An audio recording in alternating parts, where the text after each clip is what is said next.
यथार्थ लर्निंग के online platform पे आपका स्वागत है। आज हम लोग हिस्ट्री के बारे में जानेंगे, लेकिन हिस्ट्री को जानने से पहले एक सिलेबस की चीज़ों को समझ लिया जाए। जैसे हिस्ट्री 10 दिन का क्लास होगा और उस 10 दिन के क्लास में क्या करना होगा कि जैसे जितनी भी हिस्ट्रियां हैं, हिस्ट्री स्टार्टिंग है, एंशियंट हुआ, मिडल हुआ, मॉडर्न हुआ, इन तीनों हिस्ट्री को, और उसी के बाद 10 दिन का क्लास रहेगा पॉलिटिक्स के लिए, फिर 10 दिन का क्लास रहेगा इकोनॉमिक्स, फिर 10 दिन का फिजिक्स का अलग, साइंस का अलग, ये बायो का अलग और केमिस्ट्री का अलग रहेगा। इकोनॉमिक्स का भी ऐसे ही रहेगा। कहने का अर्थ है कि एक एक सब्जेक्ट को जो 10-10 वीडियो आएगा, कोशिश यह किया जाएगा कि सिलेबस को, खासकर यूपी पीसीएस और आरओ के सिलेबस को, उसमें संक्षेप में जितनी चीजें हैं उसको सिलेबस के अकॉर्डिंग, सिलेबस से बिल्कुल बाहर नहीं, उसको रखा जा सके। तो आज हम लोग पहले, अब ये अगला जो भी मेरा वीडियो आएगा हिस्ट्री से ही संबंधित आएगा, और वो टोटल 1 से 10 वीडियो रहेगा, जिसमें आपको पूरा इतिहास क्रम से हम लोग इस चीज को समझते चलेंगे। उसके बाद सेकंड होगा पॉलिटिक्स का। तो हिस्ट्री में देखिए, अगर किसी भी एग्जाम की बात किया जाए तो सबसे ज्यादा मॉडर्न हिस्ट्री का और मॉडर्न, ये दोनों मध्यकालीन और आधुनिक इतिहास से क्वेश्चन ज्यादा पूछे जाते हैं। ऐसा नहीं कि एंशियंट से नहीं पूछा जाता है, लेकिन अगर प्राचीन इतिहास और मध्यकालीन इतिहास की बात किया जाए तो उसके सिलेबस आपको कहीं, उसके सिलेबस जो है इतने बेसिक हैं कि मतलब उसको आप कवर आसानी से कर लेते हैं। उतनी आसानी नहीं होती, लेकिन उसका डाटा आप याद कर लें तो काम चल जाता है। लेकिन आधुनिक इतिहास में क्या है कि बहुत सी चीजें कॉम्प्लिकेटेड लगती हैं, कठिन लगती हैं कि कैसे इसको कवर किया जाए। और एग्जाम की दृष्टि से ये मॉडर्न हिस्ट्री जो है, आधुनिक इतिहास जो है, ये बहुत ज्यादा इंपॉर्टेंट है। और ये कब से शुरू होता है? अगर आधुनिक इतिहास ही पहले 10 दिन बोले हैं ना हिस्ट्री के लिए, तो इसमें हमारा 4-5 दिन का क्लास रहेगा आधुनिक इतिहास पे, और 3 दिन का मध्यकालीन, और 2 दिन रहेगा प्राचीन इतिहास। 10 दिन में ही इसको खत्म करने का प्रयास किया जाएगा। आज तो इसकी भूमिका को समझाएंगे, और आधुनिक इतिहास ही 5 क्लास में होगा आज के क्लास को छोड़कर।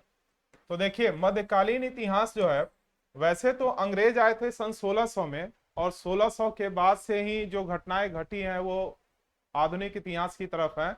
लेकिन मध्यकालीन, जब ये मुगल साम्राज्य खत्म हुआ 1707 में औरंगजेब के बाद, मतलब अगर बड़े राजा की बात किया जाए, शेषनाल अगर राजा हैं तो औरंगजेब हैं, उस राजा के बाद ही कहानी शुरू हो चुकी है।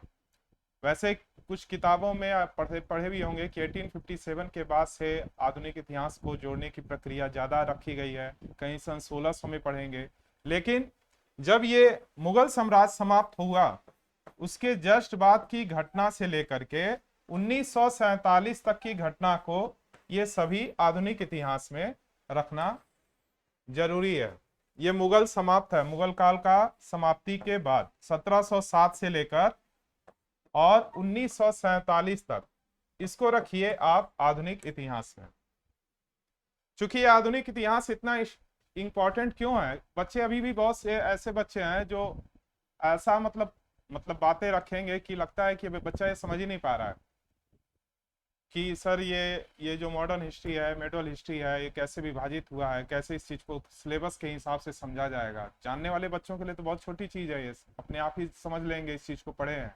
लेकिन जो बच्चा नहीं जान पाता है, उसके लिए एक चीज बताना है कि जैसे मान लीजिए मुगल साम्राज्य जब समाप्त हुआ, तो समाप्ति के बाद से ऐसी धीरे धीरे घटनाएं घटती चली गई, जिसके बाद हम लोग का संविधान जो मिला है, इसी मॉडर्न हिस्ट्री से ही मिला है। आधुनिक इतिहास की जो घटनाएं घटी हैं, कहीं ना कहीं उसी का परिणाम है कि हमको संविधान मिला, देश को आजादी मिली। अगर आपसे पूछा जाए कि इस आधुनिक इतिहास से देश को क्या मिला, तो पहला चीज मिला है आजादी। दूसरा, जब आजादी मिल गया है तो यह देश पूरी तरह से रिपब्लिक भी हो गया है, यानी गणतंत्र भी हो गया है, जिसका 26 जनवरी को हम लोग मनाते हैं। इसके बाद क्या हुआ है, सबके अधिकारों की, वो तो संविधान का ही पार्ट में आ जाएगा। तो हम लोग क्या करेंगे, देखिए, समाज में जो भी विसंगतियां थी, इसी मॉडर्न हिस्ट्री में आपको दिखाई देने को, देखने को मिलेगा। वैसे तो पहले भी रही हैं, लेकिन पीछे का चर्चा अगर इसमें करेंगे तो आप उसमें कंफ्यूज होने के चांस ज्यादा हैं। देखिए, मुगल साम्राज्य पूरे भारत पे लगभग लगभग शासन कर रहे थे। उधर अंग्रेजों ने आया, अंग्रेज आए भारत में, और अंग्रेज जब भारत में आए तो यहाँ व्यापारिक दृष्टि से तो आए थे। धीरे धीरे उनकी घटनाएं क्या हुई, आपके राजनीतिक रूप से, आर्थिक से धीरे धीरे राजनीतिक रूप से पूरे देश को धीरे धीरे अपने कब्जे में ले लिया। जब अपने पूरे देश को उसने कब्जे में ले लिया और राजा भी उसके या तो युद्ध लड़ रहे हैं तो हार जा रहे हैं, या तो उनसे समझौता कर ले रहे हैं, इसमें शोषित कौन हो रहा है? इसमें नीचे का वर्ग शोषित हो रहा है, या देश का वो सैनिक, ये नीचे की जितने भी लोग हैं, जनता है, ये शोषित होती चली जा रही है। चाहे वो राजा की प्रजा हो या फिर राजा की प्रजा ना भी हो तो यहाँ की नागरिक हो। इसको थोड़ा हटाकर सेकंड वाले पे देखा जाए, ये खिचड़ी बन गया। जैसे मान लीजिए ये है 1707 का भारत, 1707 का भारत है, और अभी अभी और औरंगजेब की मृत्यु हो गई है। आपको पता है कि 1498 से ही क्रम चला है विदेशियों का। पुर्तगाली आए, डच आए, डेनिश आए, फ्रांसीसी आए, अंग्रेज आए, चूंकि हम लोगों को अंग्रेजों से खास लेना देना है। सन 1600 में महारानी एलिजाबेथ ने यहाँ पे लोगों को, कंपनी के लोगों को व्यापार करने के लिए भेजा। चूंकि अब सीधे हम लोग को आना है 1707 पे, उनकी घटनाओं को बाद में देखा जाएगा कि एक्ट कौन कौन सा, वो पॉलिटिक्स के समय जब पढ़ेंगे कि कौन कौन से एक्ट हुए, 1773 का एक्ट क्या है या वो क्या है, उसको उसमें समझा जाएगा। देखिए, सन 1600 में अंग्रेज आए, इतना मोटा मोटा जानिए कि अंग्रेज कब आए, सन 1600 में। फिर क्या हुआ, 1707 में आपके यहाँ औरंगजेब का समापन है। औरंगजेब यानी कि मुगल वंश का समापन है। वैसे तो बहादुर शाह जफर तक है, लेकिन मुगल वंश का समापन है, औरंगजेब की मृत्यु हो चुकी है। अब भारत में क्या हो रहा है कि हर राजा अपने अपने क्षेत्रीय लड़ाई लड़ रहे हैं। जैसे कर्नाटक के लिए आप देख रहे हैं कि हैदर अली और उनके लड़के टीपू सुल्तान, उधर आपके शिवाजी। बंगाल की तरफ देखेंगे, एकदम क्रम से ही नहीं, जो जो घटनाएं घटी हैं, और बंगाल की तरफ सिराजी दौला। हर राजा अपने क्षेत्र की लड़ाई लड़ रहा है।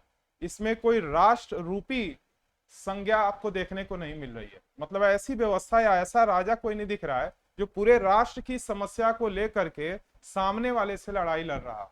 ऐसा नहीं है कि उनकी सोच वह नहीं थी, ऐसे भी राजा रहे हैं, लेकिन उनका क्षेत्रीय प्रभाव इतना कम रहा है।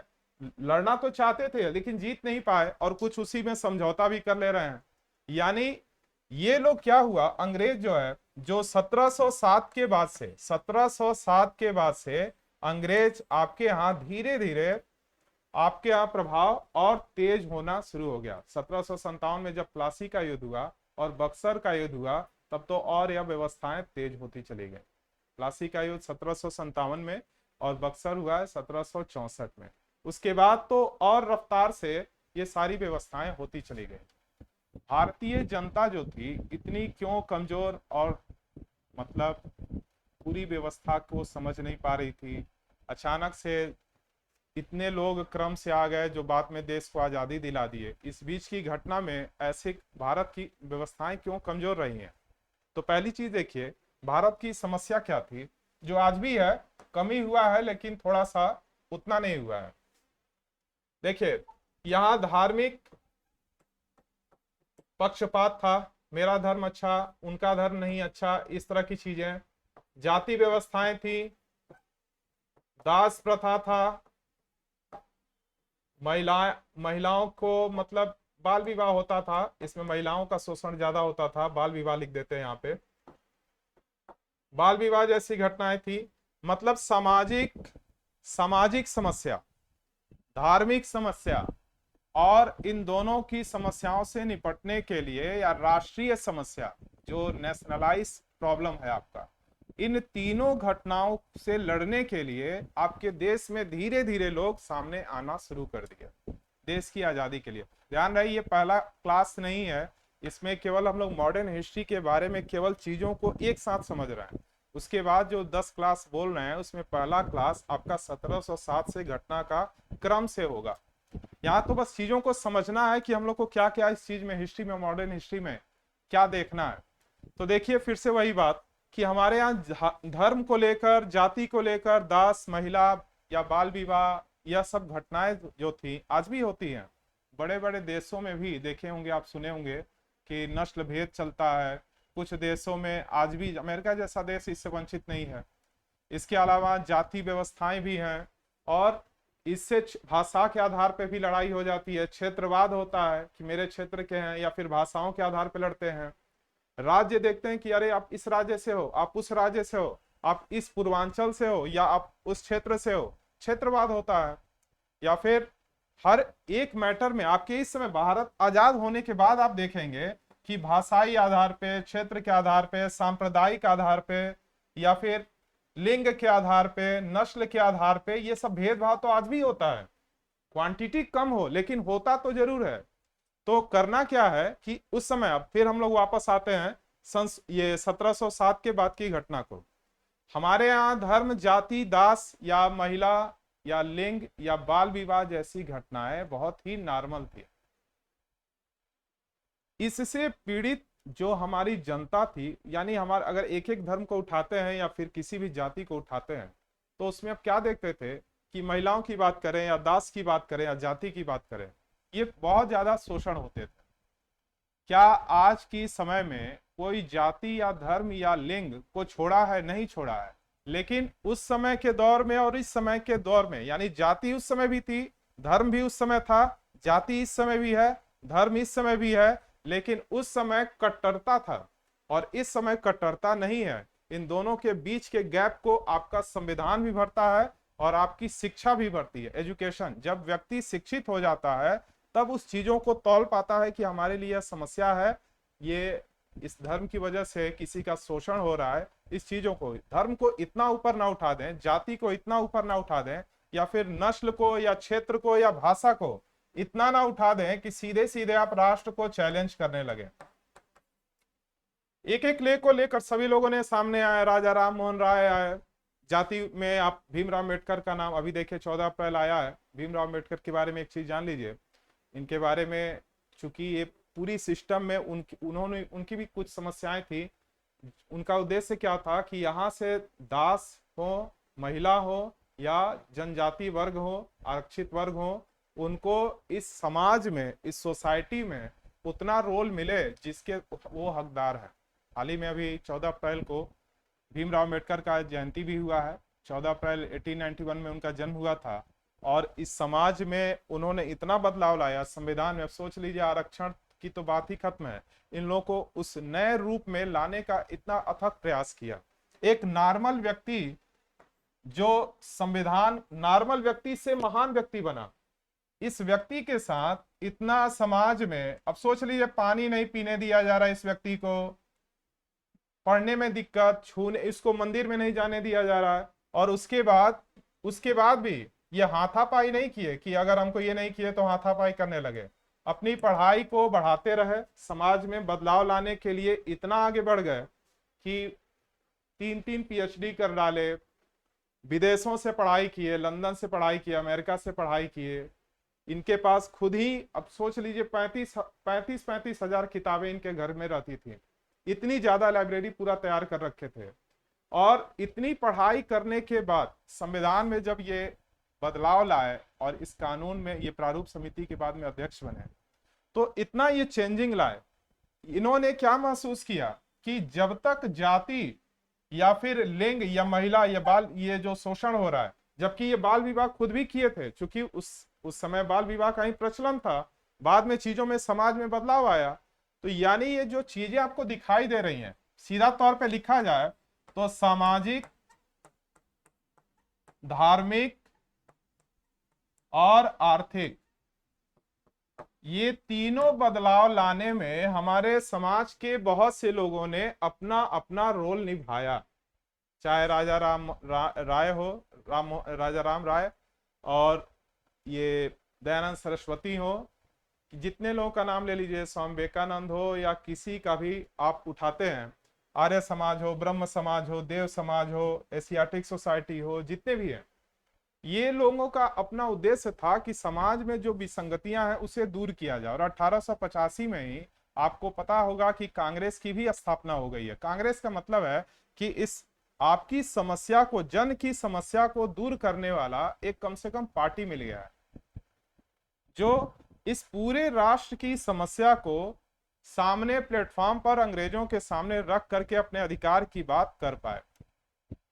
अब एक चीज कि इसमें देखिए सिलेबस में पूरा आप लोग खिचड़ी पकड़ा होगा कि करना कैसे है। जैसे इसमें एग्जाम की दृष्टि से अगर देखा जाए तो जितने भी लोग हैं, आप देखिए चाहे भीमराव अम्बेडकर का नाम ले रहे हो या फिर राजा राम मोहन राय का नाम लीजिए, दयानंद सरस्वती, गांधी जी का नाम ले लीजिए, राजेंद्र प्रसाद का, सुभाष चंद्र बोस का, या जितने भी ये लोग हैं व्यवस्था, या जितने भी वायसराय और गवर्नर हैं जो आपके हित में काम करने का प्रयास या दिखावा किए, दिखावा अंग्रेजों ने जो आपके लिए लाया, दिखावा हमारे देश के इन महान हस्तियों ने नहीं किया। ये तो इतने बड़े रोल हैं। अब सोच लीजिए उस समय अचानक से भीमराव अम्बेडकर का या फिर जितने लोगों का नाम लिए, गांधी जी का, ये इतने महान जो व्यक्ति अचानक से उस पूरे देश में बदलाव लाने का अपना अपना रोल निभाए, अगर ऐसा नहीं होता तो देश शायद आजाद ही नहीं हो पाता।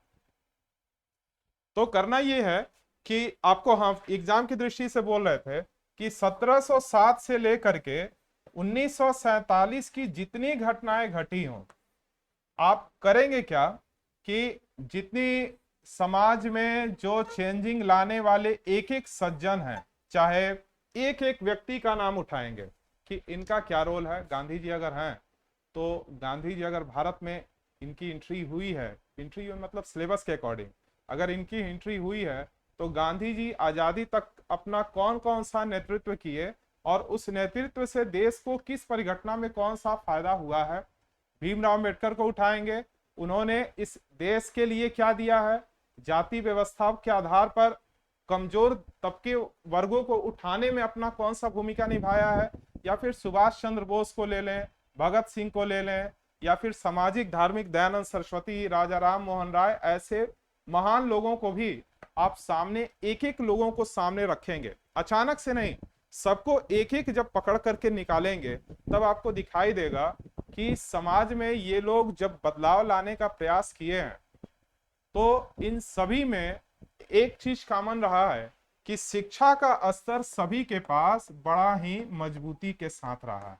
सब पढ़े लिखे हैं, आप किसी को भी ध्यान देंगे सब उस दौर में भी वकालत किए हुए हैं, पीएचडी किए हुए हैं, एजुकेटेड हैं। यानी समाज में शिक्षा का स्तर जब तक बढ़ेगा, पूरे समाज में बदलाव लाने के लिए वही एक ऐसा प्लेटफॉर्म है जो चेंजिंग लाने का दम रखता है।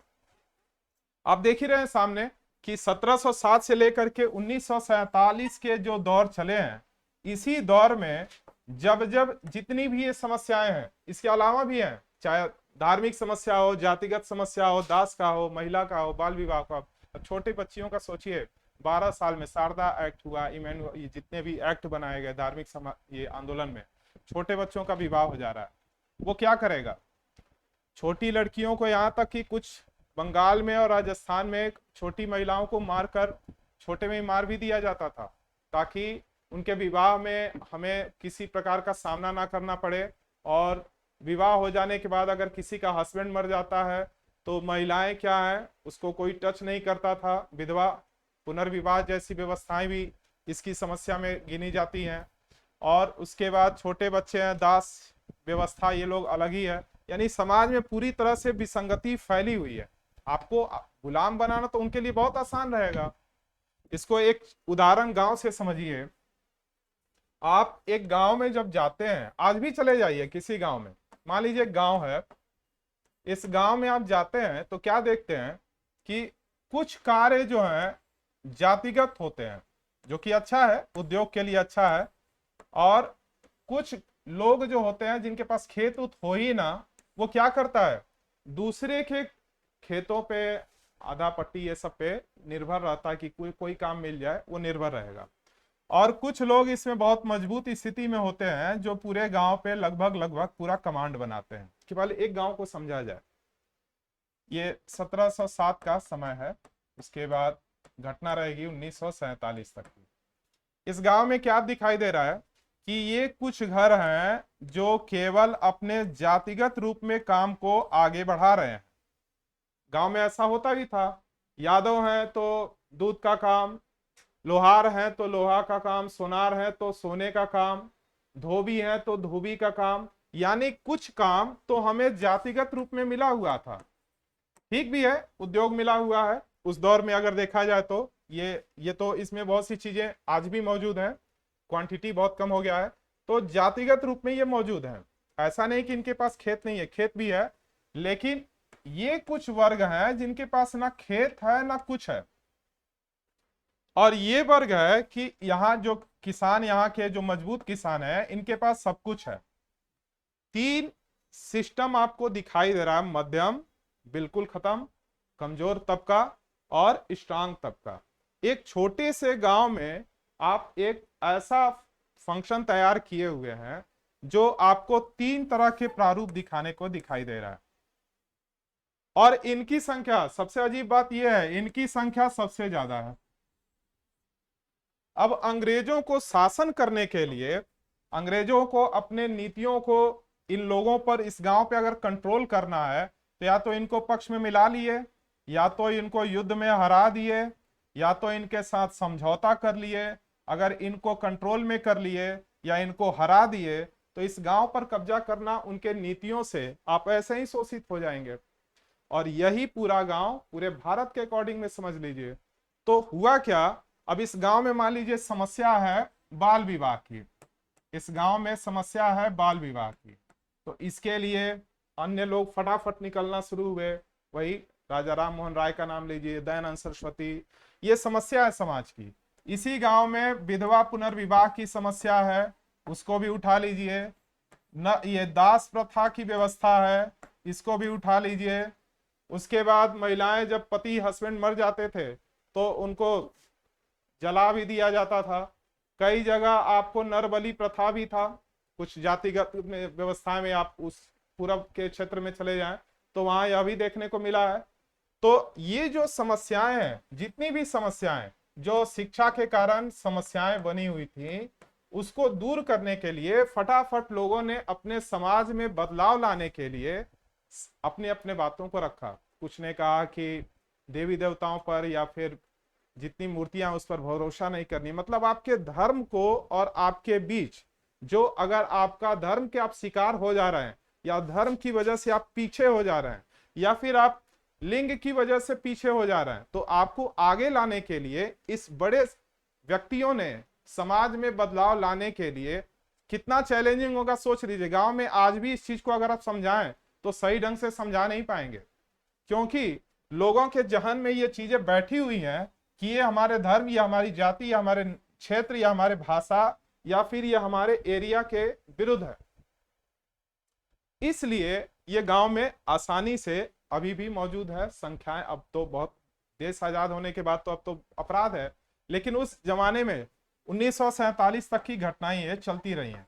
धीरे धीरे 1707 से लेकर के 47 के बीच में दौर में ये सारी चीजें धीरे धीरे धीरे धीरे दूर हो रही हैं।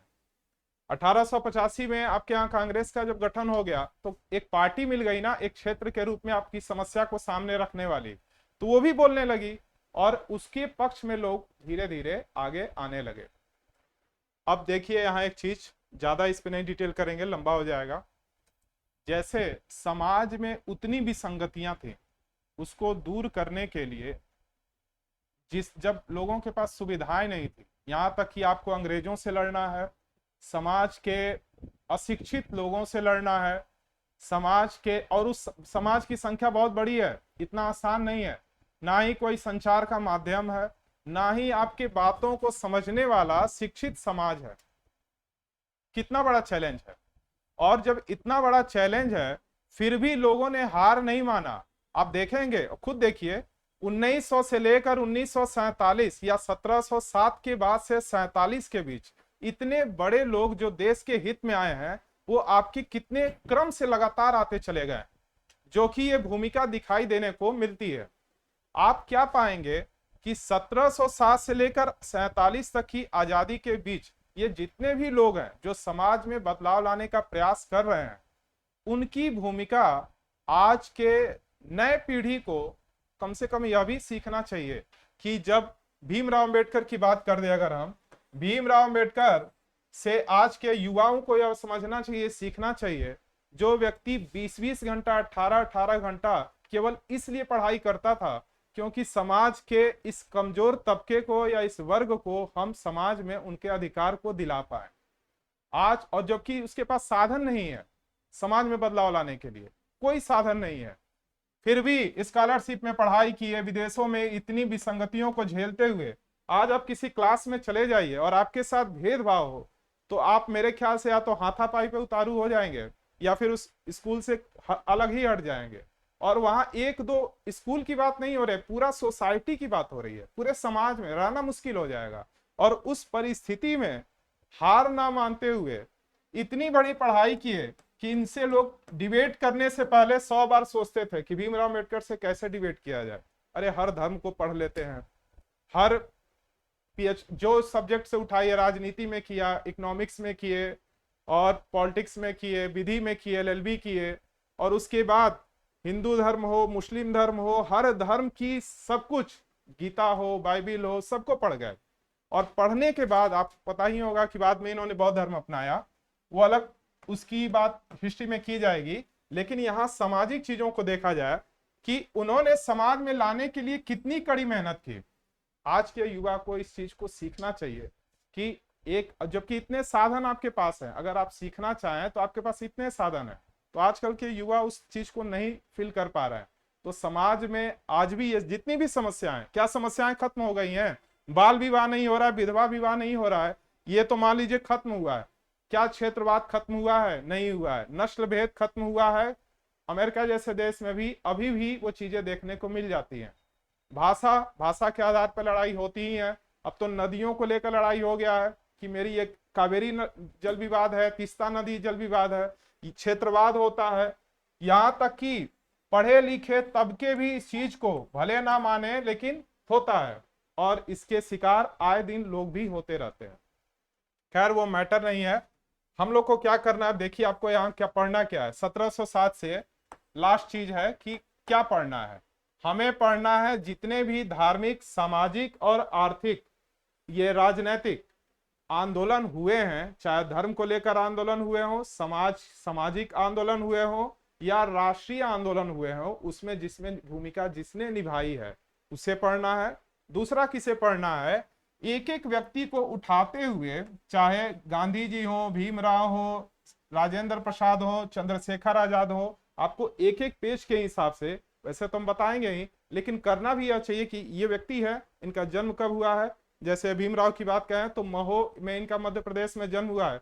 कुछ बच्चे महो का फुल फॉर्म भी जानना चाहिए आपको, मिलिट्री एकेडमी ऑफ हेड वार है उसका फुल फॉर्म, जो मध्य प्रदेश में है, वहां जन्म हुआ था। तो एक एक व्यक्ति को उसका अगर दिवस है तो फिर, या फिर किसी व्यक्ति का कौन से आंदोलन में उनका किससे डिबेट होता था, गांधी जी से पूना पैक्ट में ही क्यों विवाद होता था, ऐसे जब आप उठाएंगे तो चीजें बहुत हल्की हो जाएंगी। और आपको पता ही होगा कि मॉडर्न हिस्ट्री में सबसे ज्यादा क्वेश्चन पूछे जाते हैं। बच्चे क्या करने लगते हैं एग्जाम में, लगेंगे उल्टा सीधा तुक्का बनाने की, ये होना चाहिए, वो होना चाहिए। और समाज में महिलाओं की अगर बात की जाए या फिर इन जितने भी समस्याएं, महिलाओं का शोषण आज भी होता है। समस्याएं पहले की तुलना में कम हुई हैं।